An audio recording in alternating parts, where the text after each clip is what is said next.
ہم نے جو لاک ڈاؤن شروع کیا 13 مارچ کو، میں صرف پہلے آپ کو بتا دوں کہ ہم نے کیا سٹیپس لیے۔ 26 فروری کو پہلا پاکستان میں کیس آیا کرونا کا، اور 13 مارچ کو جب 26 کیس تھے پاکستان نے لاک ڈاؤن کیا۔ تو وہ اس سے 13 سے لے کے آج تک کیا کیا ہم نے بڑے بڑے جدھر بھی لوگ جمع ہو سکتے تھے، cricket matches, parade, universities, colleges, یہ ہم نے سب بند کر دیا، ہم نے فیکٹریاں بند کر دی، ہم نے پورا لاک ڈاؤن پاکستان میں کر دیا، سوائے تھوڑی سی چیزیں کھولی رکھی۔ ہم نے یہ کیوں کیا؟ ہمیں یہ پتہ ہے کہ اس وائرس کی میں بار بار آپ سے یہ بات کہتا رہتا ہوں، ہمیں اس وائرس کی 2-3 کوالٹیز آپ کو پتہ چلنا چاہیے۔ نمبر 1 کہ بڑی تیزی سے پھیلتی ہے، شاید کوئی وائرس اتنی تیزی سے نہیں پھیلتی جب لوگ مجمع جمع ہو، لوگوں کے اندر بڑی تیز ٹریول کرتی ہے۔ دنیا اس نتیجے پہ پہنچی، اور وہ جو لفظ استعمال کرتے ہیں سوشل ڈسٹنسنگ، کہ جب آپ لوگوں کو دور ایک فاصلے کر دیں گے تو وائرس کا پھیلنا کم ہو جائے گا۔ تو ساری دنیا نے لاک ڈاؤنز کیے، پاکستان نے بھی کیا، اور ہماری لیکن جب ہم نے لاک ڈاؤن کیا، میرا سب سے پہلے دن سے خوف یہ تھا کہ ہمارے جو حالات ہیں وہ مختلف ہیں یورپ سے، چائنا سے، امریکہ سے۔ تو ہم نے جو لاک ڈاؤن کرنا ہے، ہمیں اس لاک ڈاؤن کا یہ خوف تھا کہ ہمارا ایک بہت بڑا طبقہ ہے یہاں جو دہاڑی دار ہیں، جو چھابڑی والے ہیں، جس کو کہتے ہیں انفارمل اکانومی، جو ہمارا جو مزدور ہے لیکن وہ رجسٹرڈ نہیں ہے، اس کی اکثریت ہے، 75 سے 80% وہ لوگ ہیں۔ تو ہمیں یہ خوف تھا کہ جب یہ ہم نے سب کچھ بند کر دیا تو یہ جو لوگ ہر روز دہاڑی کر کے کما کے اپنے بچوں کا پیٹ پالتے ہیں، کھانا دیتے ہیں، ان کا کیا بنے گا؟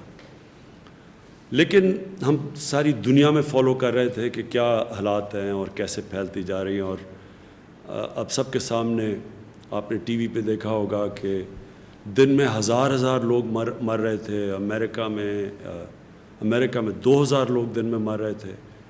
برطانیہ جیسی جگہ میں 800 700، اسپین کے اندر، اٹلی کے اندر۔ تو جس طرح یہ اموات ہو رہی تھی تو ہم بھی وہ سب دیکھ رہے تھے۔ تو ہم نے شروع میں ایک اپنا national command and operation centre ہم نے کھول دیا، اسد عمر کو اس کا انچارج بنایا۔ ان کا کام کیا تھا؟ یہ ہر روز ملتے ہیں، ابھی بھی ملتے ہیں، سارے صوبوں کے ساتھ ان کی کوآرڈینیشن ہوتی ہے، ڈاکٹرز بیٹھے ہوتے ہیں صوبوں کے اندر بھی، ہمارے بھی یہاں ڈاکٹرز کی پینل ہے جس میں ڈاکٹر ظفر اور ڈاکٹر فیصل ہیں، یہ سارے ڈاکٹر سے کنسلٹ کرتے ہیں، پاکستان کا سارا ڈیٹا لیتے ہیں، اس کو اینالائز کرتے ہیں، اس کے مطابق ہم اپنے فیصلے کرتے تھے۔ تو یہ مسلسل ہم نے اپنی، اور مجھے فخر ہے کہ ہمارے ملک میں اس طرح کی پیک نہیں آئی، یعنی جو آپ نے دیکھی جس طرح یورپ میں ہمارے سے امیر ملک تھے، لیکن آپ نے ان کے حالات دیکھے کہ ان کے ہاسپٹلز بھر گئے، ان کے ہاسپٹلز کوپ نہیں کر سکتے تھے، ان کے پاس انٹینسیو کیئر میں ان کے جو ڈاکٹرز تھے، ہیلتھ ورکرز تھے، جس طرح کو ان کے اوپر پریشر پڑا۔ اللہ کا کرم ہے کہ پاکستان کے اوپر ویسا پریشر نہیں پڑا، اور اس کا ہم خاص اللہ کا شکر ادا کرتے ہیں، ہم سب کو کرنا چاہیے۔ لیکن ہم یہ بھی سوچتے رہے کہ کون سا ایسا وقت ہے کہ ہم اب اپنی اکانومی کو کھولنا شروع کریں، اس لاک ڈاؤن کو کم کرنا شروع کریں۔ تو ہم نے آج فیصلے کیے ہیں کئی، اور وہ میں اس کی تفصیل اسد عمر بھی آپ کو بتائیں گے جو ہم نے فیصلے کیے ہیں، اور جو انڈسٹری کے جو ہم نے انڈسٹری میں کھول لے ہیں شعبے، اس کے حماد اظہر آپ کو بعد میں بتائیں گے۔ ڈاکٹر فیصل آپ کو بتائیں گے کہ جو اوور آل دنیا میں پوزیشن ہے کرونا کی، دنیا میں کیا ہو رہا ہے، اور اس کے مقابلے میں پاکستان کیا کر رہا ہے، وہ آپ کو میڈیکل پوائنٹ آف ویو سے دیں گے۔ تو یہ کنسلٹیشنز ہماری چلتی تھی ہر روز۔ یہ جو ہم نے فیصلہ کیا، یہ سارے صوبوں کے ساتھ ایک ایک چیز ڈسکس ہوئی، اور ہم نے سب کے ساتھ مل کے یہ فیصلہ کیا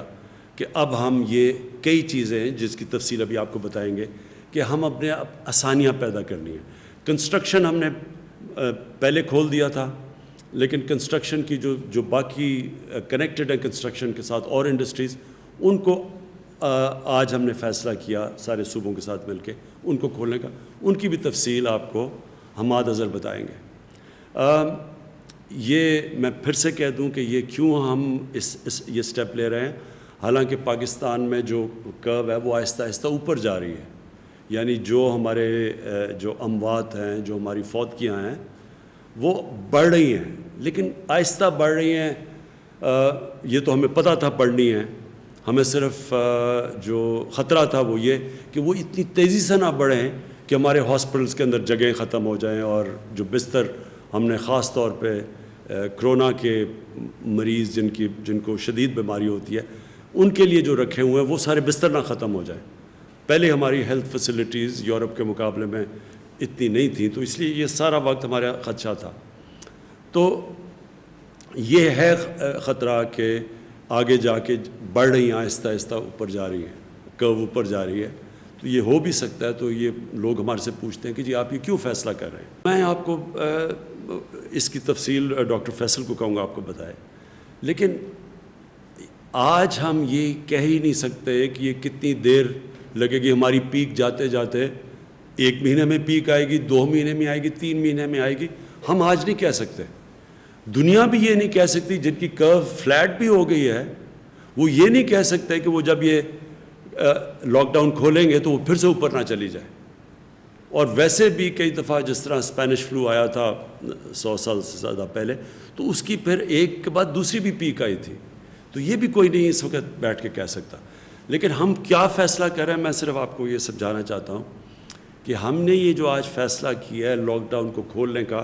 اور میں یہ واضح کر دوں لاک ڈاؤن سیٹرڈے سے کھلے گا،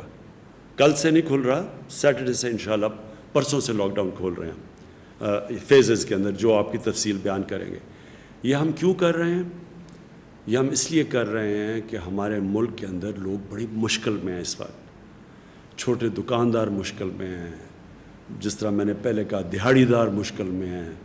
رکشہ ڈرائیور، ٹیکسی ڈرائیور، یہ جو لوگ محنت کش لوگ ہیں جو ہر روز محنت کر کے اپنے بچوں کا پیٹ پالتے ہیں، یہ سب مشکل میں ہیں. سفید پوش مشکل میں ہیں. کئی اسمال اور میڈیم انڈسٹری جو اکثریت روزگار دیتی ہے لوگوں کو، ہمیں یہ خطرہ ہے آج کہ بند ہی بالکل نہ ہو جائے. ان میں سے کئی اس کے بعد جب لاک ڈاؤن کھولے تو یہ بالکل ہی ختم نہ ہو جائے، اس کا ہمیں خطرہ ہے. اور ہم جو حکومت ہے، پاکستان کی تاریخ میں سب سے بڑا پیکیج دیا، ریلیف پیکیج دیا لوگوں کے لیے. احساس کے اندر کبھی بھی اتنا زیادہ پیسہ اتنے کم ٹائم میں اتنے زیادہ لوگوں کو کبھی بھی پاکستان کی تاریخ یا کئی ملکوں کی تاریخ میں یہ پاسبل نہیں تھا جتنی تیزی سے ہم نے دیا، خاص طور پہ ڈیولپنگ ورلڈ کے اندر. لیکن آگے یہ ہم کتنی دیر کر سکتے ہیں؟ گورنمنٹ نے ابھی ہماری ٹیکس نیچے آ گیا ہے لاک ڈاؤن کی وجہ سے، تقریباً 35% ٹیکس ہمارا کم ہو چکا ہے، ہماری ایکسپورٹس کم ہو گئی ہیں. تو گورنمنٹ کے پاس پہلے ہی پیسہ کم ہے، وہ پہلے ہی ہم نے خرچ کر دیا. جس طرح وہ سب سے جو لوگ مشکل میں تھے،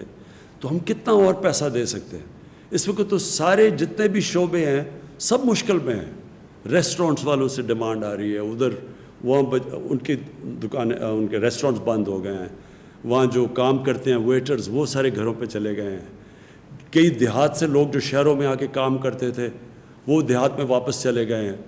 اور وہ ان کے پاس اس وقت حالات بہت برے ہیں ان کے. تو گورنمنٹ تو اتنا بڑا، اگر لاک ڈاؤن کا جو اثرات ہیں وہ ہماری حکومت جس کے پاس پہلے حالات اتنے اچھے نہیں تھے، معاشی حالات، اور بڑی مشکل حالات سے نکل رہی تھی، تو ہم تو یہ سارے ملک میں جو متاثرین ہیں ہم تو سب کو پیسہ نہیں دے سکتے یا مدد نہیں کر سکتے. ہم نے تو ابھی بھی اتنا کیا. اگر آپ ہمارا مقابلہ کریں اور موازنہ کریں ہندوستان سے، جس کے معاشی حالات ہمارے سے بہتر تھے، آپ اگر ان سے کریں تو ہم نے تو بہت زیادہ پیکیج دیا ہوا ہے. لیکن یہ بھی جتنا بھی ہم پیکیج دیں گے، یہ ہم کتنی دیر تک پیسے دے سکتے ہیں یا مدد کر سکتے ہیں؟ تو لہٰذا ہمیں لاک ڈاؤن کھولنا ہے، لیکن عقل مندی سے. تو میں آپ سب سے اس چیز کے اوپر آج خاص بات کرنا چاہتا تھا. دیکھیں یہ جو اب جو اگلا فیز آ رہا ہے، یہ ہم کتنے کامیاب ہوتے ہیں اس فیز میں، اس میں آپ کا، میرے پاکستانیوں، آپ کا اس میں بہت بڑا ہاتھ ہوگا. اگر آپ اس وقت ہم سب ایک مل کے قوم بن کے اگر ہم خود اپنے اوپر ڈسپلن کریں اور احتیاط کریں، اور جو ایس او پیز ہر جگہ ہم نے ایس او پیز بنائے ہوئے ہیں، ہر چیز کے اوپر ایس او پیز ہے. مثلا اگر فیکٹری کھول رہی ہیں اس کے کیا ایس او پیز ہیں، دکانیں کھول رہی ہیں ان کی ایس او پیز کیا ہیں، جو شعبہ کھول رہا ہے کنسٹرکشن کے لیے ان کی ایس او پیز کیا ہیں.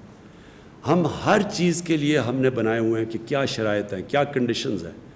کیا کیا چیزوں کے اوپر آپ نے عمل کرنا ہے اگر آپ کا یہ کاروبار کھلے گا. اب یہ آپ پہ ذمہ داری ہے. ہم یہ نہیں اب سمجھ سکتے کہ ہماری پولیس جا کے چھاپے مارے، لوگوں کے پاس جائے. یہ ایک آزاد اور ذمہ دار معاشرے کے اندر ایسا نہیں ہوتا. اگر جرمنی، جو ان کی چانسلر اینجلا مرکل، ان کے بہت زیادہ ہمارے سے لوگ مرے ہیں، لیکن انہوں نے اگر اپنا ملک کھولنے کا فیصلہ کیا تو ان کی جو چانسلر تھی انہوں نے مجھے کہا کہ ان کے لوگ ڈسپلنڈ ہیں، ان کے لوگوں نے فیصلہ کیا کہ ہاں ہم ذمہ داری لیتے ہیں اس کی. تو میں آج آپ سب کو کہہ رہا ہوں کہ آپ کو ذمہ داری لینی پڑے گی. یہ اگر ہم نے اس قوم نے اس مشکل مرحلے سے نکلنا ہے تو یہ ہم ڈنڈے کے زور سے، حکومت آپ کو نہیں کہے گی کہ آپ یہ نہ کریں. آپ تراویح میں اگر آپ مسجد میں جا رہے ہیں تو آپ نے اپنے فاصلے نہیں رکھے. گورنمنٹ یہ نہیں جا کے کہے گی فیکٹریوں میں، آپ کتنی فیکٹریوں میں جائے گی، کیا کیا کام کر سکتی ہے پولیس. اور پھر پکڑ کے کیا ہم جیلوں میں لوگوں کو ڈالیں گے، اور جیلوں کے اندر کیا ادھر پہ ان کے پھر ہم ٹیسٹ کریں گے کہ جی یہ جو اندر جیلوں میں لگ گیا. یعنی یہ کوئی بھی گورنمنٹ نہیں کر سکتی. یہ میں پہلے دن سے کہہ رہا ہوں، میں آج آپ کو پھر کہہ رہا ہوں، اگر ہم نے اس مشکل وقت سے نکلنا ہے،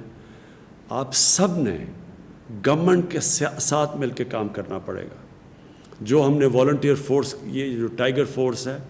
میں نے ان سب کو کہا ہے کہ آپ کا کام ہے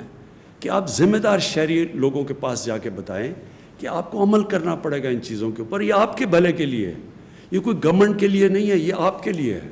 اور خاص طور پہ وہ جو عام لوگ جو کہ سب سے زیادہ متاثر ہیں، اس سے آپ کے اوپر زیادہ ذمہ داری ہے. کیونکہ اگر خدا نہ خواستہ اگر یہ پھر سے ایک تیزی سے اگر اوپر سپائک آ گئی، مطلب کہ ایک دم کیسز بڑھ گئے اور لوگوں نے احتیاط نہ کی، تو ہمیں تو پھر سے بند کرنا پڑے گا. اس کا سب سے بڑا نقصان عام لوگوں کے اوپر ہوگا، غریب لوگوں کے اوپر ہوگا. تو اس لیے میں آج آپ سب سے آج اپیل کرتا ہوں کہ یہ وقت آ گیا ہم سب ایک ذمہ دار شہری بن کے اس جو کرونا وائرس کا یہ جو ہم اس کے جو اثرات ہیں، اس کے جو لاک ڈاؤن کے اثرات ہیں، ان سے بچنے کے لیے ہم سب مل کے جو ایس او پیز پھر سے میں کہتا ہوں، مطلب یہ کہ جو کنڈیشنز جو ساری دنیا اب کھول رہی ہے تو وہ سارے شرائط رکھ رہے ہیں کہ جو بھی نکلے گا اس کو یہ ان چیزوں کے اوپر عمل کرنا پڑے گا. تو میں سب سے آپ سے امید لگاتا ہوں کہ آپ ہمارے ساتھ ایک قوم بن کے ہم اب اگلے فیز میں جائیں گے. میں جو آج جس چیز کے اوپر ہمارا ابھی تک پوری طرح اتفاق نہیں ہے وہ ہے پبلک ٹرانسپورٹ. میرا خیال ہے کہ اس کو کھلنا چاہیے،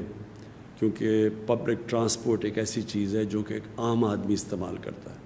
پیسے والے لوگ تو ابھی بھی اپنی گاڑیوں میں چل رہے ہیں، اور مجھے پتہ ہے کہ جو غریب لوگ مشکل میں ہیں وہ اگر ان کو کہیں جانا ہے، اور زیادہ تر وہ تو روزگار کے لیے جاتے ہیں، تو وہ پھر بڑا پیسہ خرچ کر رہے ہیں. وہ لوگ جمع کر کے پیسہ ان کے اوپر اور بوجھ پڑ رہا ہے. تو میں یہ سمجھتا ہوں کہ پبلک ٹرانسپورٹ ہمیں اس لیے کھولنی چاہیے کہ یہ ایک عام آدمی کو فائدہ کرے گی، ایک غریب آدمی کو فائدہ کرے گی جو کہ کوئی روزگار ڈھونڈنے کے لیے جا رہا ہو. کیونکہ آج کل کوئی سیر اور تفریح کے لیے تو لوگ نہیں جا رہے، لوگ مجبوریوں میں جاتے ہیں. تو ان کے لیے میرا خیال تھا کہ ایس او پیز کے ساتھ پبلک ٹرانسپورٹ کھولیں. سپریم کورٹ کے بھی ان کی بھی یہی رائے تھی کہ پبلک ٹرانسپورٹ کو کھولنا چاہیے، ریلوے کو خاص طور پہ، کیونکہ ریلوے خاص طور پہ ایک عام آدمی کا سفر کرنے کا ذریعہ ہوتا ہے. لیکن کیونکہ ابھی صوبوں کو خدشات ہیں اور ہم کوئی فیصلے نہیں کرنا چاہتے جب تک سارے صوبے خود آن بورڈ نہ آئیں. ہم نے سارے صوبوں کو کہا کہ وہ خود ایس او پیز ڈیولپ کریں اور دنیا کو دیکھیں کہ دنیا کے اندر اب جہاں بہت برے حالات ہیں ہمارے سے، جس طرح میں نے کہا جدھر 30 ہزار لوگ مر چکے ہیں ادھر بھی پبلک ٹرانسپورٹ چل رہی ہے لیکن وہ ایس او پیز کے ساتھ چل رہی ہے. تو ہم اپنی یہ جو ہمارا NCOC ہے اس کے اندر میں نے ان کو اسد عمر کو کہا ہوا ہے کہ سارے صوبوں سے کنسلٹیشن رکھیں، ہر روز اس کے اوپر بات کریں اور کوشش کریں کہ ہم اپنے عام لوگوں کی زندگی آسان کریں پبلک ٹرانسپورٹ کو چلا کے، لیکن ایس او پیز کے ساتھ. دوسرا آخر میں جو مسئلہ وہ بھی بنا ہوا ہے، ہمارے جو باہر تقریباً 1.25 لاکھ پاکستانی اس وقت باہر پھنسے ہوئے ہیں. اور میں آپ کو بتا دوں کہ ہمیں مسئلہ کدھر آ رہا ہے، لیکن تفصیل میں کہوں گا معید یوسف وہ آپ کو تفصیل میں بتا دیں گے مسئلہ کدھر آ رہا ہے. وہ جب پاکستان آتے ہیں تو ان کو ہمیں ٹیسٹ کرنا پڑتا ہے، جب ہم ٹیسٹ کرتے ہیں اور وہاں پر کوارنٹین میں رکھنا پڑتا ہے. کوارنٹین میں ہمارے پاس فیسلٹیز نہیں ہیں اتنی زیادہ، کوارنٹین بھری ہوئی ہے وہاں، اور ادھر اور مشکلات ہیں. لوگ گھروں کو جانا چاہتے ہیں، وہ کوارنٹین میں بند ہوتے ہیں. اس کے اوپر ہم بھی کوشش کر رہے ہیں کہ صوبوں سے بات کریں کہ سیلف کوارنٹین کریں. یعنی جو زیادہ تر دنیا کے اندر سیلف کوارنٹین ہوتی ہے، جن کا پازیٹیو بھی ٹیسٹ آ جائے تو وہ بھی گھر میں جا کے اپنے گھر میں جا کے کوارنٹین کریں. اس کا ایک صوبوں کی طرف سے ایک خدشہ یہ ہے کہ اگر گھر میں زیادہ لوگ ہیں اور وہ ہم ان کو گھر بھیج دیتے ہیں اور وہ باقی لوگوں کو بھی انفیکٹ کر دیں گے تو، اور وہاں اگر ان کے بوڑھے ماں باپ ہیں یا ان کے اور بھی بوڑھے لوگ ہیں یا بیمار لوگ ہیں تو ان کی جانوں خطروں میں آ جائے گی. تو اس کے لیے میں صرف یہ کہنا چاہتا ہوں کہ ہمیں اس وقت اپنے سب لوگوں کو آگاہ کر رہے ہیں کہ اگر ہم نے باہر سے پاکستانی لے کے آنے ہیں تو ہمیں سیلف کوارنٹین پہ جانا پڑے گا، کیونکہ یہاں کوارنٹین کی فیسلٹیز کبھی بھی ہمارے پاس اتنی نہیں ہوں گی کہ اتنے زیادہ لوگوں کو ہم لے کے آئیں اور پھر کوارنٹین کریں. تو بہتر تو یہ ہو کہ وہ سیلف کوارنٹین کریں، خود گھروں میں جائیں، اور پھر ان کو ہم ذمہ دار ٹھہرائیں کہ اگر آپ اپنے گھروں میں جا کے اور آپ کو پتہ ہے آپ کا پازیٹیو ہو گیا ہے کرونا کا ٹیسٹ، اور آپ پھر ان لوگوں کے پاس جاتے ہیں جو کہ بیمار ہیں یا بزرگ ہیں، تو آپ کی یہ پھر ذمہ داری ہوگی اگر ان کی جان خطرے میں چلی جائے. اور میں سمجھتا ہوں کہ ہماری ملک کی ایک بہت بڑی چیز ہمارا فیملی سسٹم ہے. ہم سب فیملی سسٹم میں مطلب ساری فیملی ذمہ داری لیتی ہے. تو ہمارا تو جو اصل تباہی مچی ہے مغرب کے اندر وہ ان کے اولڈ پیپلز ہوم میں مچی ہے. وہ اپنے بوڑھوں کو گھروں میں ٹھہرا دیتے ہیں جا کے، وہ ایک ان کے ہومز ہوتے ہیں جدھر ٹھہرا دیتے ہیں. تو ادھر جب کرونا جاتی تھی تو بڑی تیزی سے پھر بہت زیادہ فوتگیاں ادھر ہوئی ہیں. تو ہمارا کیونکہ فیملی سسٹم ہے ایک قسم کا، یہ ہمارے لیے ایک طاقت بھی ہے ہماری کیونکہ ہم ذمہ داری لیتے ہیں اپنے بزرگوں کی. لیکن دوسری طرف یہ ایک خطرہ ہے کہ جو لوگ نوجوان جن کو اگر ٹیسٹ پازیٹیو بھی ہو جائے ان کو تو کوئی فرق نہیں پڑے گا، لیکن خطرہ یہ ہے کہ ان کی وجہ سے ان کے بزرگوں کو اور بیماروں کو ان کی جان خطرے میں جا سکتی ہے اگر وہ ذمہ دار نہ ہوں. میں اب چاہوں گا کہ میں اسد عمر آپ سے آنے سے پہلے میں چاہوں گا کہ ڈاکٹر فیصل آپ پلیز سب کو بتائیں، کیونکہ مجھے پتہ ہے کہ پاکستان میں کئی لوگ بڑے گھبرائے ہوئے ہیں کہ جی ایک دم یہ جو لاک ڈاؤن کم کر رہے ہیں تو یہ پھیل نہ جائے. تو آپ نے سارا دنیا کا جو تجربہ آپ کے پاس ہے اور آپ جو فالو کر رہے ہیں دنیا کی ٹرینڈز، تو پلیز آپ ذرا لوگوں کو آگاہ کریں اس چیز سے. شکریہ. میں پہلے عالمی سطح کا ایک پکچر بتائی جائے. جیسے اکثر لوگوں کو معلوم ہے کہ اس وقت اس وبا کی صورتحال یہ ہے کہ دنیا بھر میں تقریباً ہر ملک میں یہ پھیلی ہوئی ہے، اور لیکن اس کا جو انداز اور طریقہ کار رہا ہے پھیلنے کا وہ ہر جگہ کچھ فرق رہا ہے. کچھ ممالک میں یہ بطور آگ پھیلی ہے اور اس زور سے پھیلی ہے کہ ہزاروں لوگوں کی اموات ہوئیں، بلکہ ایک ایک دن میں ہزاروں لوگوں کی موت واقع ہوئی. اس کے برعکس دیگر کچھ اور ایسے ممالک ہیں جہاں اس وبا کی پھیلاؤ میں وہ تیزی یا اتنے نمبرز نہیں تھے. اب اس ساری چیز کو اگر میں مثال کے طور پہ آپ کو دوں تو امریکہ میں مثال کے طور پہ اب تک جو اس بیماری کے ذریعے اموات ہو چکی ہیں وہ اس سے زیادہ ہیں جو اس ملک کے شہری مارے گئے ویتنام کی جنگ میں کئی سالوں کے عرصے میں. تو اس کا امپیکٹ ایک ملک میں ایک طرح سے ہے اور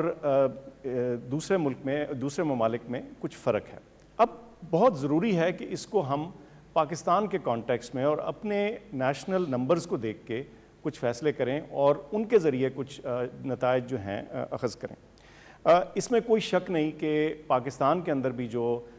ٹیسٹ پازیٹیو آ رہے ہیں ان میں ہر روز اضافہ ہو رہا ہے. کچھ تو وجہ یہ ہے کہ ہماری ٹیسٹنگ کیپیبلٹی بڑی ہے, ہمارے ٹیسٹ بڑے ہیں. مثال کے طور پہ اب ہم 10,000 سے زیادہ ہم نے ٹیسٹ کیے ہیں گزشتہ 24 گھنٹے میں, لیکن اس میں کوئی شک نہیں کہ جو ان میں پازیٹیو کی شرح ہے اور جو ٹوٹل تعداد ہے اس میں ضرور اضافہ ہوا ہے. لیکن اور اس کے ساتھ ساتھ ایک اور بہت اہم اسٹیٹسٹک ہے جس پہ ہم روزانہ نظر رکھتے ہیں, وہ اموات ہیں, ہر روز کی جو ڈیتھس ہیں, اور پچھلے 2 دن میں 38 اور 40 یہ فگر رہا ہے. تو اس میں کوئی شک نہیں کہ یہ بیماری بڑی ہے اور بڑھ رہی ہے اور اس کی اموات میں بھی اضافہ ہوا ہے. لیکن اگر آپ اس کا موازنہ ان حالات سے کریں جن ملکوں میں یہ بہت تیزی سے پھیلی یا جہاں اس کی اسپائک یا پیک بہت تیزی سے آئی, تو ہمیں تھوڑا سا اس پہ کچھ تسلی یا سیٹسفیکشن ہونی چاہیے کہ اس کی جو بھی وجوہات ہیں, اس میں بعد میں تھوڑی بات کرتے ہیں, کہ جو بھی وجوہات ہیں ہم آج بہت ملکوں کی نسبت ایک بہتر صورتحال میں کھڑے ہیں. اچھا, اس کا یہ مطلب نہیں کہ ہم آج یہ فیصلہ کر لیں کہ یہ معاملہ ختم ہو گیا اور اب ہم یہ جو اپنی اسٹرگل ہے اس کے اینڈ پہ پہنچ چکے ہیں. بالکل نہیں. بات یہ ہے کہ یہ روزانہ اپنے پاکستانی ایکسپرٹس کے ساتھ, گلوبل ہمارے جو کولیگز ہیں ان کے ساتھ ہم بات چیت کرتے ہیں, اور یہ جو ڈیٹا ہے یہ روزانہ بلکہ دن میں 1 سے زیادہ دفعہ اینالائز ہوتا ہے, اس کو ریویو کرتے ہیں, اس کے مختلف ایسپیکٹس کو کریٹیک کرتے ہیں, اور پھر یہ بہترین اندازہ لگانے کی کوشش کرتے ہیں کہ ہم کہاں کھڑے ہیں اور یہ معاملہ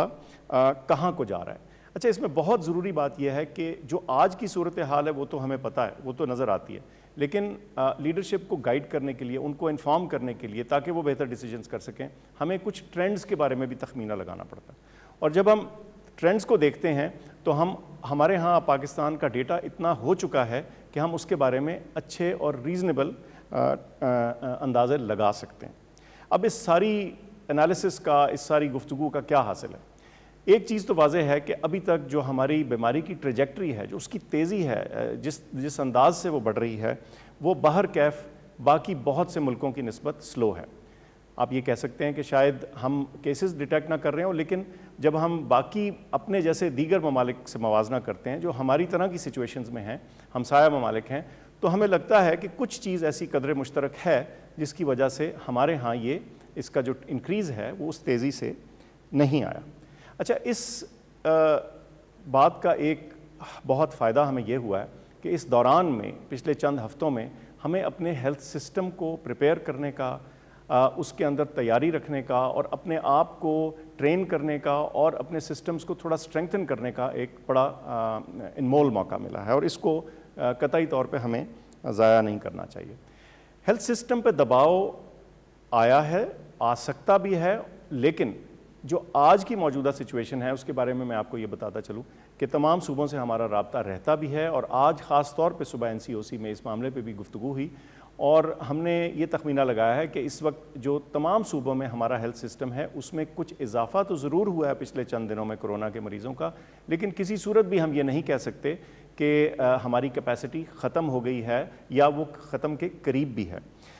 یہ ضرور کچھ جگہ ہوا ہے کہ مثال کے طور پہ ایک شہر میں ہو سکتا ہے ایک ہسپتال میں فیسلٹیز شاید تھوڑی سی بھر گئی ہوں, لیکن اسی شہر میں دیگر ہسپتال موجود ہیں جہاں ایڈیشنل کیپیسٹی اور کیپیبلٹی موجود ہے. تو اس چیز کو سارٹ آؤٹ کرنے کے لیے بھی بڑے ایمرجنسی بیسس پہ کچھ انفارمیشن کلیکٹ کی گئی ہے, اور اس کو تھوڑا سا فردر امپروو کیا جا رہا ہے تاکہ کسی بھی موقع کے اوپر جو ہماری ایمرجنسی سروسز ہیں سارے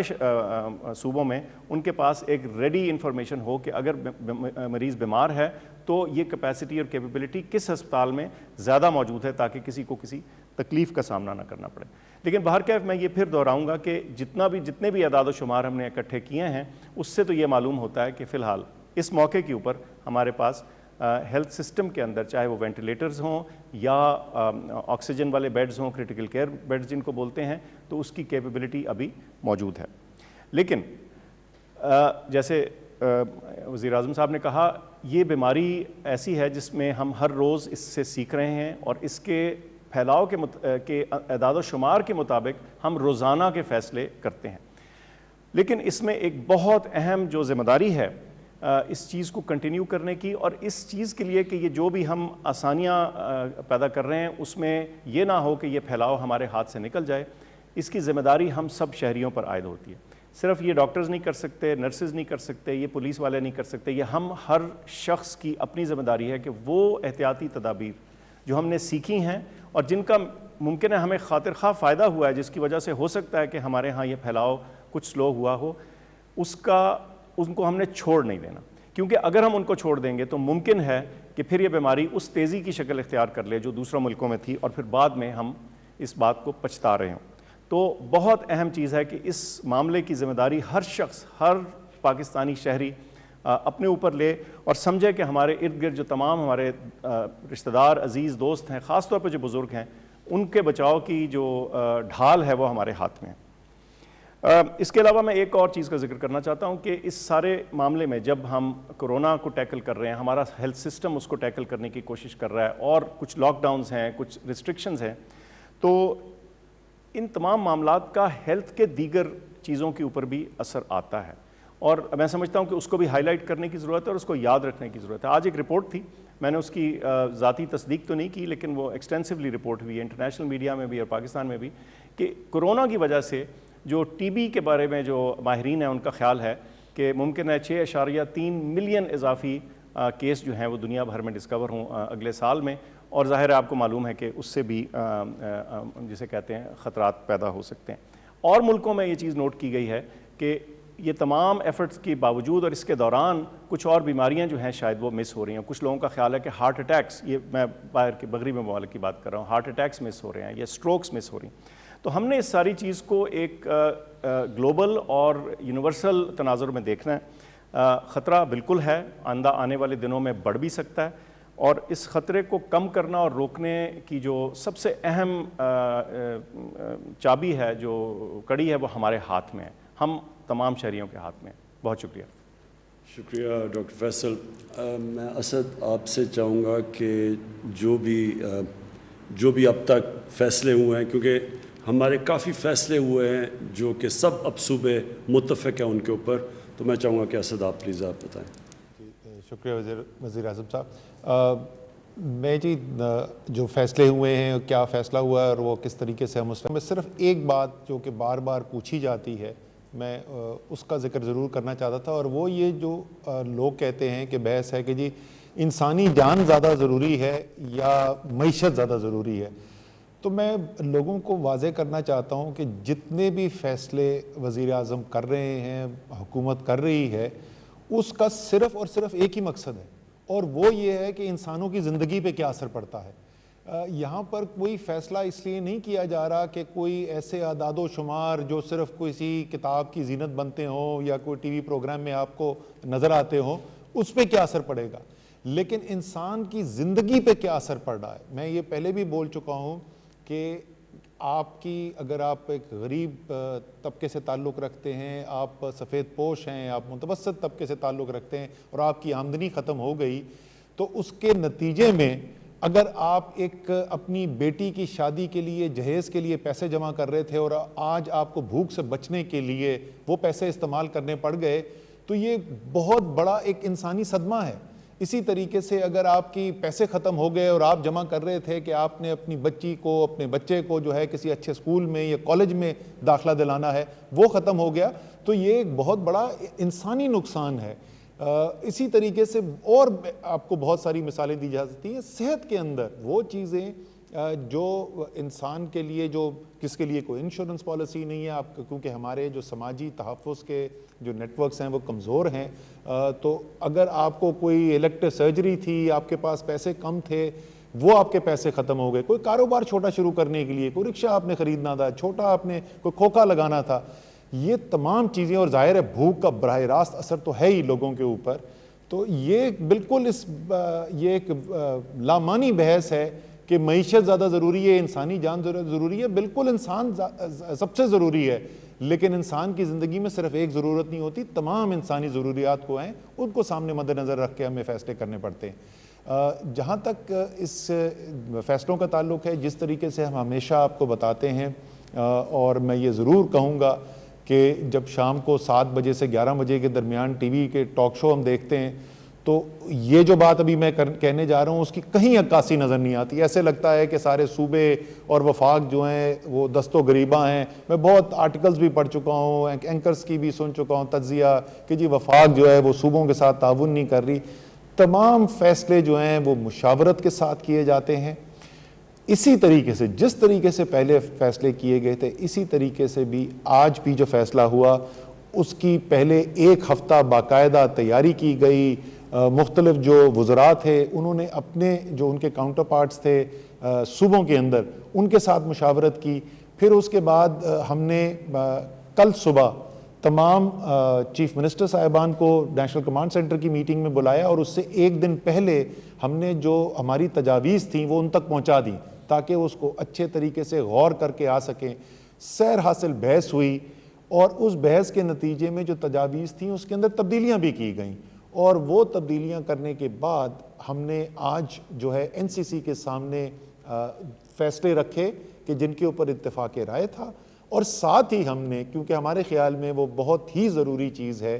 اور جو تمام دنیا کے اندر جس طریقے سے ڈیل کیا جا رہا ہے اس سبجیکٹ سے، ہم پاکستان میں اس سے کچھ مختلف کرنے کی کوشش کر رہے ہیں، اور وہ وزیر اعظم نے جیسے ذکر کیا وہ پبلک ٹرانسپورٹ کا ایک عام انسان کی، عام شہری کی زندگی کے لیے ایک انتہائی ضروری چیز ہے۔ اس کے اندر جہاز بھی ہے، اس کے اندر ٹرین بھی ہے، اس کے اندر بس بھی ہے۔ ہم نے وہ بھی دوبارہ رکھا، دوبارہ اس کے اوپر بات چیت کی، اور میرے خیال میں اگر میں کہوں کہ وزیر اعظم شاید اگر آج چاہتے تو اپنا آئینی طاقت استعمال کر کے وہ صوبوں کے اوپر مسلط بھی کر سکتے تھے اپنا فیصلہ، لیکن انہوں نے پہلے دن سے یہ سوچ نہیں رکھی ہے اور وہ چاہتے ہیں کہ سارا ملک ساتھ چلے، اور اسی لیے آج انہوں نے فیصلہ نہیں کیا، لیکن انہوں نے یہ ضرور ہمیں ہدایات دی ہیں کہ اگلے چند دنوں کے اندر بیٹھ کے عالمی جو پریکٹسز ہیں جو دنیا میں ہو رہا ہے ان کو سامنے رکھتے ہوئے، ڈاکٹرز کے مشوروں کو سامنے رکھتے ہوئے اس کے اوپر فیصلے کیے جائیں۔ تو یہ ایک چیز ہے جو آج ہم نے فیصلہ جس پر نہیں کیا۔ کیا فیصلے ہوئے جی؟ 6 چیزوں کے اوپر آج اتفاق رائے سے فیصلہ ہوا۔ پہلی چیز جو ہے کنسٹرکشن کا، جب 14 اپریل کو ہم نے کھولا تھا کنسٹرکشن کا، وزیر اعظم نے اعلان کیا تھا تو ہم نے کہا تھا کہ پہلی فیز کے اندر اس میں سے چند چیزیں جو ہیں کھولی جا رہی ہیں اور اس کے بعد ایک دوسرا فیز بھی آئے گا، اور وہ دوسرے فیز کی آج یونینیمسلی یعنی متفقہ طور کے اوپر اس کے اوپر اتفاق ہو گیا۔ حماد اظہر آپ کو اس کی بھی تفصیل بتائیں گے۔ اور دوسرا جو فیصلہ اتفاق رائے سے ہوا یعنی چھوٹی مارکیٹیں جو ہیں ان کو کھولنے کی اجازت ہو، وہ دکانیں جو محلوں کے اندر ہیں ان کو کھولنے کی اجازت ہو، جو دیہی علاقے کے اندر دکانیں ہیں ان کو کھولنے کی اجازت ہو۔ پہلے صرف چند مخصوص کاروبار کے لیے دکانیں کھولنے کی اجازت تھی، اب یہ فیصلہ کیا گیا ہے کہ یہ جو چھوٹی مارکیٹیں ہیں جہاں پہ بہت بڑا کوئی ہجوم جمع نہیں ہوتا، وہ بڑے شاپنگ مال کی طرح نہیں ہے، ان کو بھی کھولنے کی اجازت ہو، تو اس کی بھی تفصیل آپ کو حماد دے دیں گے۔ تیسری چیز جس کے اوپر اتفاق رائے کیا گیا، ایک تجویز یہ بھی تھی کہ افطاری کے بعد جو ہے دکانیں کھولنے کی اجازت ہو، بڑی اس کے اوپر تفصیل سے کل بات کی گئی، لیکن فیصلہ اس کے بعد یہ ہوا کہ جو دکانیں ابھی 8 بجے کے بعد اور 5 بجے تک کھل رہی تھیں تو فجر کے بعد اجازت دے دی جائے، سحری کے بعد جو ہے لوگ نکل کے شاپنگ کر سکیں، اور 5 بجے تک وہ دکانیں کھلی رہیں تاکہ لوگوں کے پاس ٹائم ہو، لیکن رات کو جو ہے وہ دکانیں بند رکھنے کا فیصلہ کیا گیا۔ چوتھا فیصلہ جو کیا گیا وہ یہ ہے کہ ہفتے میں 2 دن جو ہیں وہ ایسے ہوں گے جس میں سوائے ان چیزوں کے جو بالکل اسینشیل ہیں، یعنی جو بالکل شروع کے اندر جن چیزوں کی اجازت دی گئی تھی، اس کے اندر خوراک کی دکانیں ہیں، اس کے اندر دوائیوں کی دکانیں ہیں، اس قسم کی چیزوں کے علاوہ جو ہے وہ تمام دکانیں جو ہیں، تمام مارکیٹس، تمام کاروبار جو ہیں وہ ہفتے میں 2 دن کے لیے بند کیے جائیں گے۔ اور اس کی یہ بھی میں بتا دوں اور ساتھ ہی میں خراج تحسین بھی پیش کرنا چاہتا ہوں کہ اس کی وجہ یہ بنی کہ ہمارے جو لا انفورسمنٹ ایجنسیز ہیں، ہمارے سپاہی ہیں، پولیس کے ہیں، ہمارے رینجرز ہیں، وہ جس جاں فشانی سے کام کر رہے ہیں پچھلے کئی ہفتوں سے بہت زیادہ اس وقت ان کے اوپر بوجھ ہے کہ ان کے اوپر ذمہ داری ہے کہ جو حفاظتی تدابیر ہیں وہ گراؤنڈ پر ہو رہی ہیں یا نہیں ہو رہی، قانون کے مطابق، فیصلوں کے مطابق دکان کھل رہی ہے یا نہیں، تو ان کو بریک دینے کی ضرورت ہے. وہ اشد ضروری ہے ہمارے لیے، ہماری صرف یہ ان کے لیے نہیں ہے، یہ تمام معاشرے کے لیے ضروری ہے کہ وہ حشاش بشاش طریقے سے، اور آج کل تو خاص طور پر رمضان ہے اور بھی مشکل ہے. تو چوتھا فیصلہ یہ کیا گیا جی. پانچواں فیصلہ جو ہے، پہلے یہ آؤٹ پیشنٹ ڈپارٹمنٹ جو او پی ڈیز ہیں ہسپتالوں کے اندر، ان کو بھی بند کر دیا گیا تھا. کچھ صوبوں نے اس کے اندر ترمیم بھی کی تھی. تو آج اب یہ اتفاق رائے سے فیصلہ کیا ہے کہ سلیکٹیو ڈیزگنیٹڈ، یعنی جس کی نشاندہی کر دی جائے گی، پہلے سے فیصلہ ہوگا، وہ او پی ڈیز کھولنے کا بھی فیصلہ کیا گیا ہے، تاکہ لوگ جو ہیں اپنی بیماریاں جو ہیں، جو بہت زیادہ سنگین نوعیت کی نہیں ہے لیکن انسان پھر بھی تکلیف میں ہوتا ہے، اس کے علاج کے لیے جا سکے. تو یہ پانچواں فیصلہ تھا جی. اور چھٹا فیصلہ آج یہ ہوا کہ اسکول جو 31 مئی تک بند تھے، اس کو آگے جو بڑھانے کی تجویز تھی، اس کے اوپر اتفاق رائے ہو گیا. اور امتحانات جو ہیں، جو بورڈ کے امتحانات ہیں، اس کے اوپر بھی اتفاق رائے ہو گیا. ان دونوں چیزوں کی تفصیل جو ہے آپ کو شفقت محمود صاحب بتائیں گے. شکریہ اسد. اچھا، میں حماد آپ سے چاہوں گا پہلے شفقت جو ایجوکیشن کے اوپر انہوں نے فیصلے کیے ہیں، اس سے پہلے میں چاہوں گا حماد آپ بتائیں کہ کون کون سی اب انڈسٹری کھل گئی اور آگے کیا پلانز ہیں. شکریہ جی. بسم اللہ الرحمن الرحیم. اس کا سلسلہ شروع ہوا تو اس وقت تمام کاروبار زندگی کو بند کر دیا گیا تھا، اور اس کے بعد ہم نے فوری طور کے اوپر جو اسینشل سروسز ہیں، یعنی روزمرہ کی جو اشیاء ہے، کھانے پینے کی اشیاء ہیں، دوائیاں بنانے والی صنعت ہے، اس کو ہم نے کھولا، اور کنسٹرکشن کے فیز 1 کی صنعت اور دکانوں کو کھولا. ہفتے کے روز سے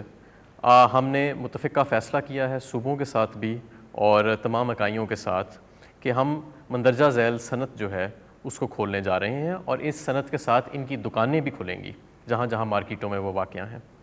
پائپ ملز، جس میں پی وی سی اور سٹیل پائپس دونوں شامل ہیں، ان کو کھولا جائے گا اور ان کی دکانوں کو کھولا جائے گا. پینٹ مینوفیکچرنگ یونٹس، یعنی پینٹ بنانے کی فیکٹریاں، اور ان کی تمام دکانیں پاکستان میں کھول دی جائیں گی.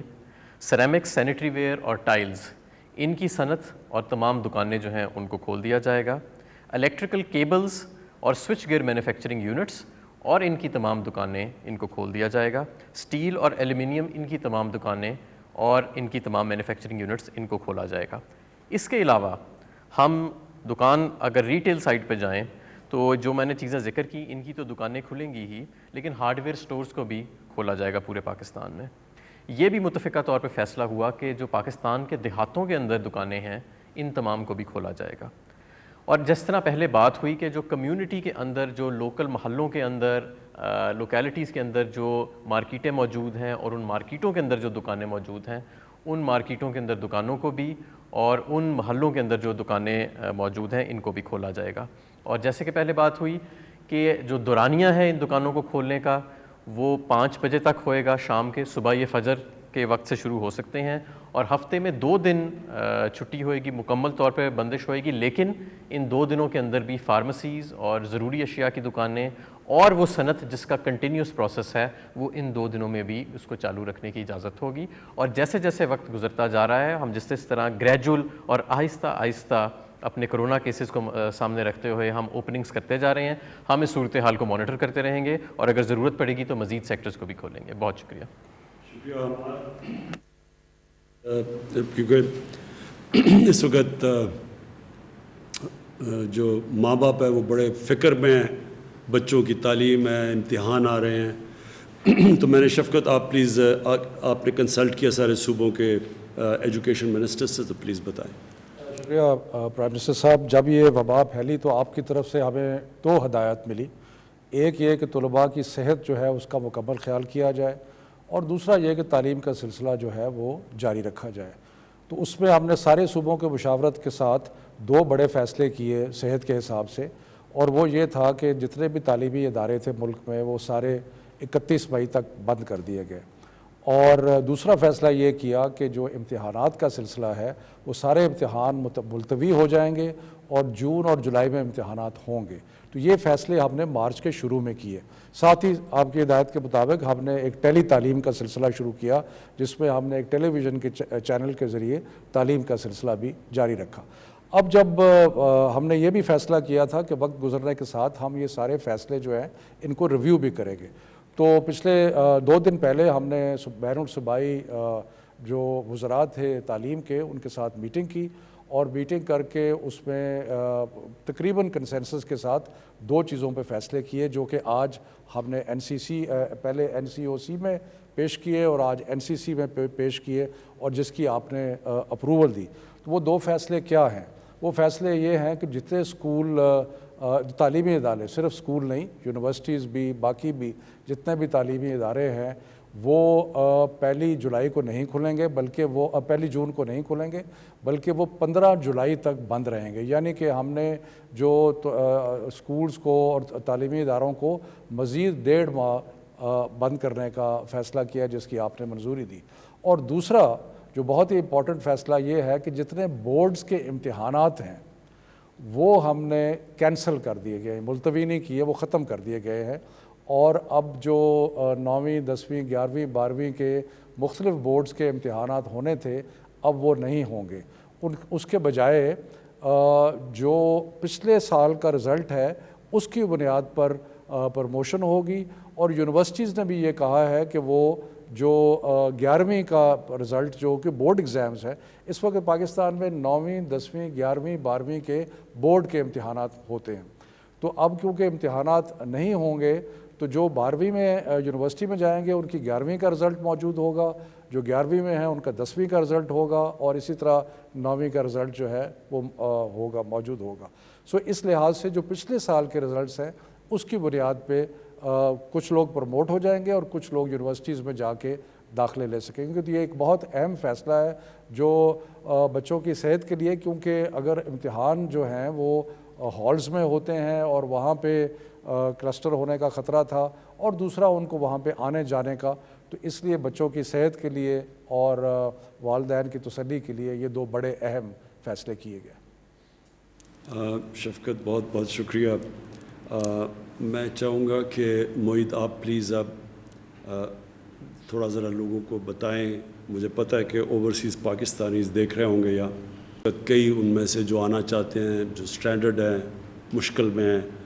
ان کو ذرا میں نے کوشش تو کی ہے بتانے کی، ہماری مجبوری جو کوارنٹین کی وجہ سے ہے، لیکن آپ پلیز ذرا اپڈیٹ کریں ان کو۔ شکریہ وزیر اعظم صاحب۔ پہلے تو حسب معمول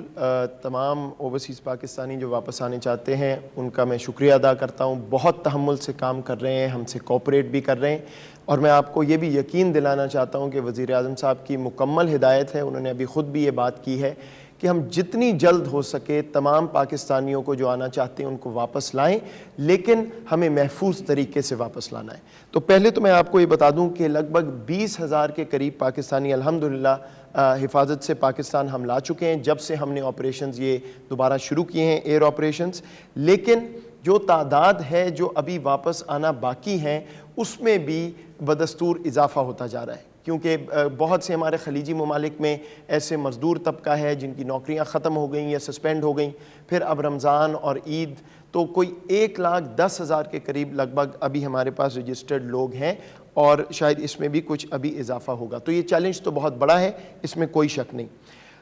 ہم نے آپ کو یہ وعدہ کیا تھا کہ ہم اپنی پالیسی کے تحت 2,000 سے شروع ہوئے تھے، پھر ہر ہفتے 7,000 7,500 کے قریب لوگ لائیں گے۔ تو اس ہفتے جو گزرا ہے اور اگلے ہفتے ہم اس لیول پہ پہنچ گئے ہیں۔ اگلے ہفتے کوئی 7,500 لوگ ہم لا رہے ہیں 32 فلائٹوں کے ذریعے،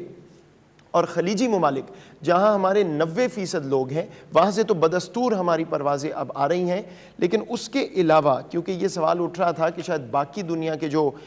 ممالک ہیں وہاں ہم نہیں جا رہے اتنی فریکوینسی سے، تو اس میں امریکہ، ملیشیا، بنگلہ دیش، نیپال، آسٹریلیا، کینیڈا، عراق اور چین، یہ اگلے ہفتے میں ہم اور کور کریں گے، اور یہاں سے بھی پاکستانی ان 7,500 پاکستانی جو واپس آ رہے ہیں ان میں شامل ہوں گے۔ 2 اہم باتیں میں آپ کے سامنے رکھنا چاہتا ہوں کہ آخر وجہ کیا ہے کہ ہم اس سے زیادہ تیزی سے پاکستانی نہیں لا رہے۔ تو ایک تو وزیر اعظم صاحب نے خود آپ کو اس کا ذکر کیا کہ ہماری ایک ہیلتھ ایڈوائزرز کے مطابق یہ ضرورت ہے اس وقت کہ ہم ہر پاکستانی جو آئے اس کو ٹیسٹ کریں،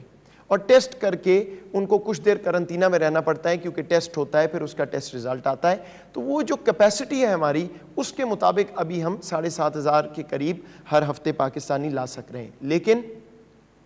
ہم صوبوں کی مشاورت سے وزیر اعظم صاحب کی ہدایت کے مطابق پوری کوشش کر رہے ہیں کہ ہم اس پالیسی کو بھی ریویو کرتے رہیں, اس پہ نظر ثانی ہم کر رہے ہیں کہ محفوظ طریقے سے کیا اور ہمارے پاس آپشنز ہیں کہ پاکستانی آئیں, ٹیسٹ بھی ہو لیکن زیادہ تعداد میں پاکستانی آ سکے. تو انشاءاللہ اگلے ہی کچھ دنوں میں ہم ایک پالیسی سوچ رہے ہیں جو سیلف کوارنٹین کی پالیسی وزیر اعظم صاحب نے ذکر کیا. اگر وہ ہم اس طرف چلے جاتے ہیں اور صوبوں کی مشاورت سے اتفاق ہو جاتا ہے تو پھر ہم انشاءاللہ لگ بھگ 12, 13, 14 ہزار پاکستانی بھی واپس لا سکیں گے اور پھر عید تک جو ہے میکسیمم نمبر ہمارا آ سکے گا. لیکن ایک بات اور میں آپ کے سامنے رکھنا چاہتا ہوں.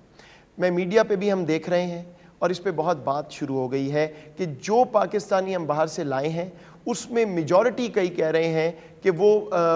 کرونا ٹیسٹ ان کا پازیٹیو آیا ہے اور وہ بیماری سے لاحق ہیں. میں واضح کرنا چاہتا ہوں کہ ایسی بات نہیں ہے. یہ بات درست ہے کہ کچھ خلیجی ممالک سے پروازیں آئی تھیں, اس میں چند مخصوص پروازیں تھیں جس میں 40-50% لوگ بدقسمتی سے انفیکٹڈ تھے. وہ جو ممالک ہیں ان سے ہماری بات چیت ہو رہی ہے, وزارت خارجہ نے ان سے یہ چیز ریز کی ہے اور ہم اس کا کوئی طریقہ نکال رہے ہیں کہ دوبارہ ایسا نہ ہو. لیکن عمومی طور پہ جو پاکستانی باہر سے آئے ہیں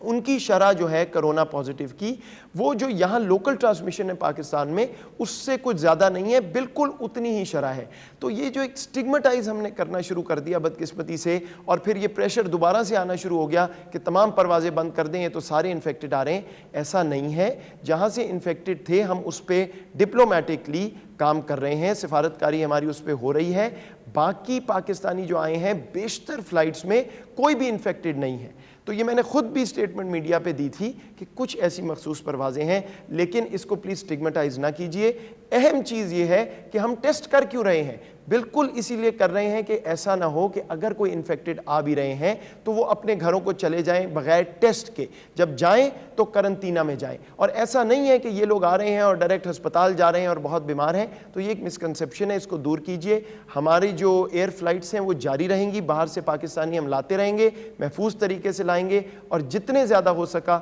انشاءاللہ یہ پالیسی میں لچک بھی آتی جائے گی اور ہم لاتے رہیں گے. یہ واضح ہدایت ہے وزیر اعظم صاحب کی اور اس پہ عمل ہوگا اور مشاورت کے ساتھ ہوگا. بہت شکریہ معید.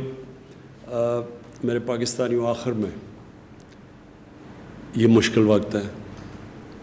ہمارے لیے نہیں صرف دنیا کے لیے مشکل وقت ہے, اور ہمیں سب کو رمضان کا مہینہ ہے, خاص طور پہ اللہ کا شکر ادا کرنا چاہیے 2 نفل پڑھ کے کہ جس طرح کی باہر تباہی مچی ہے اللہ نے پاکستان کو اس تباہی سے بچایا ہوا ہے. اس کا یہ نہیں مطلب کہ آگے حالات اسی طرح اچھے رہیں گے, برے بھی ہو سکتے ہیں. پہلے تو ہم سب کو یہ فیصلہ بحیثیت قوم کرنا چاہیے کہ انشاءاللہ جو بھی آگے ہوگا ہم ایک قوم مل کے اس کا مقابلہ کریں گے. ہم یہ نہیں کریں گے کہ اس کا سارا بوجھ ایک کمزور طبقہ اٹھائے, جو آگے ہی جس کی زندگی مشکل میں ہے انہی کے اوپر سارا بوجھ ڈال دیں.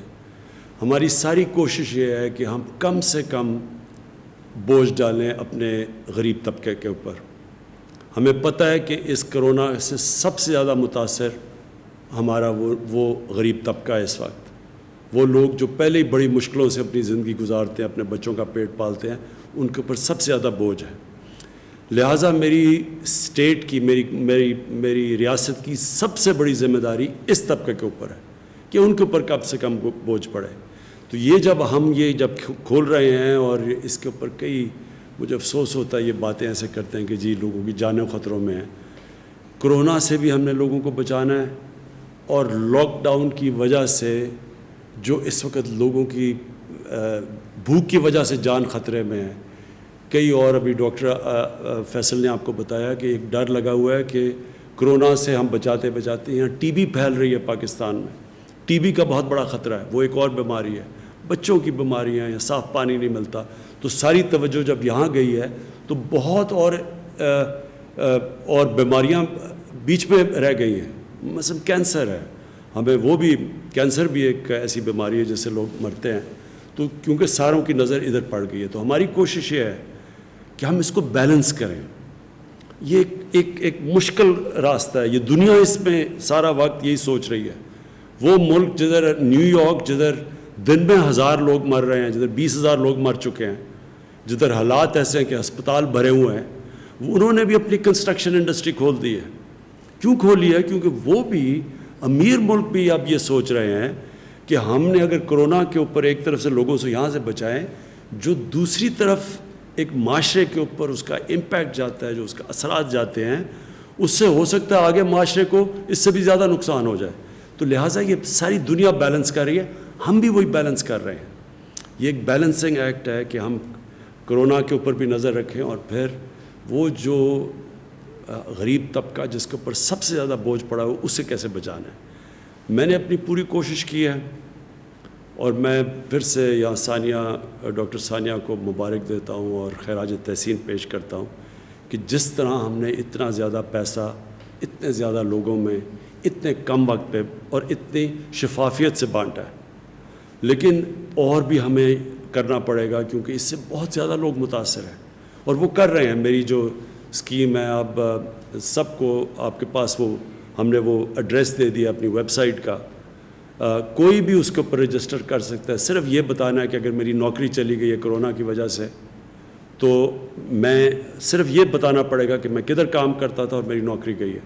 تو انشاءاللہ میرا جو پرائم منسٹر کا ریلیف فنڈ ہے اس سے, اور اس سے گورنمنٹ جو 1 روپیہ عوام دے رہی ہے, 4 روپے گورنمنٹ دے رہی ہے, وہ سارا فنڈ صرف ان لوگوں کی طرف جائے گا جو بے روزگار ہوئے ہیں اس وقت میں. تو اس کے لیے ہمارے پاس آ رہی ہیں ابھی کافی ریسیٹس, اور انشاءاللہ تھوڑی دیر کے بعد ہم آپ کو اسی طرح جس طرح احساس کیش ٹرانسفر سے پیسہ گیا ایمرجنسی, اسی طرح انشاءاللہ ان کو میں آپ سب کو پیسہ اس پرائم منسٹر ریلیف فنڈ سے دوں گا. ہم نے دوسری طرح پوری کوشش کی کہ عوام پہ کم سے کم بوجھ ڈالیں. جو ہم نے پٹرول اور ڈیزل کی قیمت کم کی ہے, تقریباً 42 سے 43 روپے ڈیزل کی قیمت ایک مہینے میں کم کی ہے پر لیٹر, اور پٹرول کی 30 روپے لیٹر کم کی ہے. ہمارا اس وقت پٹرول اور ڈیزل, مجھے بڑی خوشی ہوتی ہے بتاتے ہوئے, سارے بر صغیر میں سب سے سستا بک رہا ہے ہمارا پٹرول اور ڈیزل. اور وہ اس لیے کہ آپ پہ کم بوجھ پڑے, لوگوں کے اوپر کم بوجھ پڑے. اب یہ جس طرح ہم اب یہ بزنسز کھول رہے ہیں, انڈسٹری کھول رہے ہیں, میں آخر میں پھر آپ سب سے اپیل کرتا ہوں کہ یہ جو کرونا کا مقابلہ یہ قوم صرف کر سکتی ہے. ہم پولیس کے ڈنڈے کے زور پہ آپ سے نہیں جا کے کہیں گے کہ جی SOPs کے اوپر آپ چلیں یا نہیں. ہم آپ پہ ذمہ داری ڈالیں گے. جو ہمارے یہ والنٹیئر فورس بنی ہے کرونا ٹائیگرز کی فورس, ان کو میں آج پہلے تو یونین کونسل میں آپ سب کو ڈیسک رکھنا چاہیے, جدھر جو بھی اس یونین کونسل میں لوگ بے روزگار ہوئے ان کی رجسٹر کریں اور ان کو ہمیں ہمارے اس ویب سائٹ پہ بھیجیں تاکہ ہم ان کو پیسے دے سکیں. دوسرا, آپ سب کی والنٹیئرز کی ذمہ داری ہے کہ آپ لوگوں تک جائیں, ان کو سمجھائیں. کئی لوگوں کو سمجھ نہیں آ رہی, تو آہستہ آہستہ سمجھ آ جائے گی. لیکن میں یہ نہیں چاہتا کہ ہم کوئی اوپر سے ڈنڈے کے زور سے آپ سب کو سمجھائیں. آپ سب کو سمجھنا چاہیے, کیونکہ یہ آپ کے بھلے کے لیے ہے. اگر نقصان ہوتا ہے تو یہ آپ سب کو نقصان ہوگا, یہ کوئی حکومت کو نقصان نہیں ہوگا. اور حکومت یہ چاہتی ہے کہ زیادہ ہم جتنی جلدی اگر ہمارا کاروبار شروع ہو جائے اور SOPs کے مطابق کاروبار شروع ہو جائے تو زیادہ لوگوں کو نوکریاں ملیں گی. کیونکہ حکومت تو اب کتنا پیسہ دے سکتی ہے, حکومت کے پاس اتنے وسائل نہیں ہیں. تو میں آخر میں اس امید سے کہ اب سے جو پرسوں سے ہم یہ لاک ڈاؤن, جو پارشل لاک ڈاؤن کھول رہے ہیں, سٹیپ بائی سٹیپ کھول رہے ہیں, میں آپ سب کے اوپر میں یہ امید رکھتا ہوں کہ آپ سب ذمہ داری لیں گے اس کی. پاکستان پائندہ باد.